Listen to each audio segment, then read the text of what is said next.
Okay, so now this task. So AB and CD are both diameters of the circle. So you need to find the coordinates of D. It means here. Okay, if we have a look at those lines, they are definitely not perpendicular to each other. So we cannot use the idea of like reciprocal gradients. Okay, so that's why we need to elaborate another approach. For example, we can say that O, in this case, because it's the center, right? Two diameters intersect in the center, it's midpoint. So this is the midpoint. We need to use the idea of midpoints, right? For example, for D, if we set up X and Y coordinates for D, we know that O should be in between, and we can like separately write equation for each coordinate of O.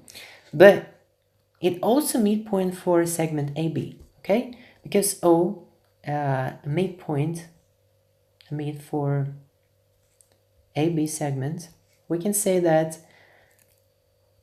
coordinates of O can be calculated as following, using just the formula for midpoints. So 5 and -3 together, and over 2, that's X coordinates, and 4 and -2, so we'll get 4, -2 over 2. Alright, so if we reduce that and simplify, we'll get the following. So O will have the following coordinates. So 1 and 1. Oh, perfect. Okay, so 1 and 1. Alright, so how to figure out D coordinates? Basically use the same approach, but now we can say that 1, that's for X, midpoint, right, is gonna be -2 and plus X, this one and this, over 2. And the second equation, so 1 here, that's Y. Coordinate of the midpoint, we just need to do the same for Y's, 5 and Y. 5 plus Y over 2. Okay, so from here we can easily figure out, so X is 2 plus, so 4, and Y is actually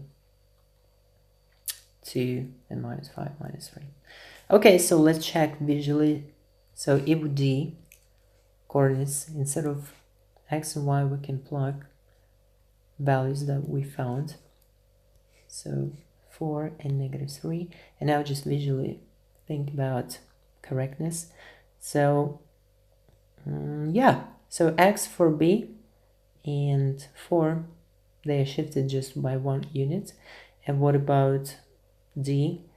And in terms like about y-axis, so a bit lower, so 1 units down in comparison with A, so -3 versus -2. Okay, yeah, it works.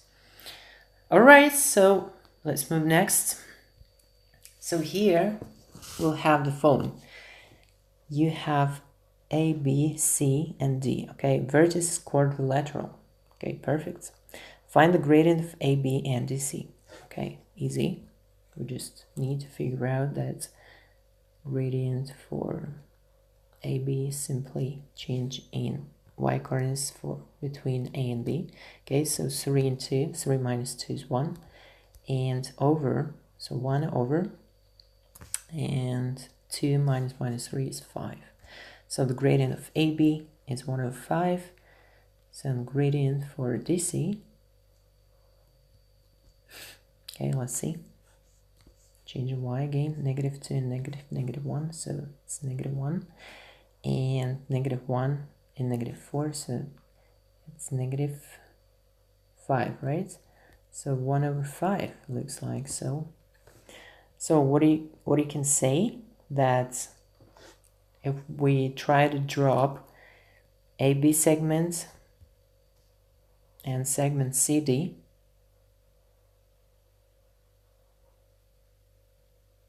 they should be parallel, right? Because of the same gradients. Yeah. Okay, 1 over 5 and Yeah, 1 over 5. So those two segments are parallel. Okay, so if we connect with another lines, obviously the gradient for AD and BC should be also the same. Okay, so let's check it. So gradient for AD. So gradient for AD, A and D now. So we consider those points. -2 and -2. So -4 over. It's about like changing x coordinates, -1 and -3. So 2. Okay. So -2. And obviously it should be equal to the gradient for BC. Alright, you can check by your own, guys. So C, what do you deduce from your answer to A and B? So what we can deduce, so we need to say that AB is just parallel to CD and BD is parallel to AC. So it looks like what sort of quadrilateral you have. Obviously it's a parallelogram, right? It's not a rectangle because otherwise you should have reciprocal gradients like 1 over 5 and versus -5, but unfortunately it's not. So that's why generally it's quadrilateral, right? So quadrilateral. Okay, so to be precisely, quadrilateral is general term, so parallelogram, right? Parallelogram. Okay, yeah, that's what we have. So find the midpoints of the diagonals. All right, so you know this method. Midpoints of diagonals. What property of parallelograms does this check? So you know, so probably from geometry from early class, so that if we marked O, so BO should be equal to OC, and AO, this segment should be equal to OD. So actually we need to check this property using coordinate geometry. All right, so just, I don't want to check, but let's just calculate midpoint for O. Simply, it would take B and C as the basis. So B and C as the basis, we can easily calculate it. So midpoint, so 2, 4, and so add them up and over 2, you'll get 3, right? And, oh, 3 over, one more time. B and C, right? So 2 and 4, yeah, 6 over 2, yeah, 3. Okay, what about the rest part? So the rest part is for y. 3 negative 1, 3 over 2 is 1. Okay, so we take BC, we can calculate it. Okay, so midpoints, find the midpoints of the diagonals. So basically we found it. So you can also check for AD. Yeah, for AD. Oh, actually, I'm just trying to check and I see that for AD, the midpoint will have different, yeah, coordinates. And that's weird. So AB, so probably ABCD, I guess. So I guess that it's CD should be here, right? ABCD, yeah, of course. ABCD, you see, that was my bad. Okay, but hopefully we checked it out using coordinate geometry and found out that we have the wrong like position for C and D. All right, so let's do it one more time. So O, midpoints. Now BD, all right? So B, we use them, B and D. Okay, let's calculate. So 2 and -1, right? And over 2 is 1 over 2. And 3 and -2 together is 1 over 2, okay? 1 over 2.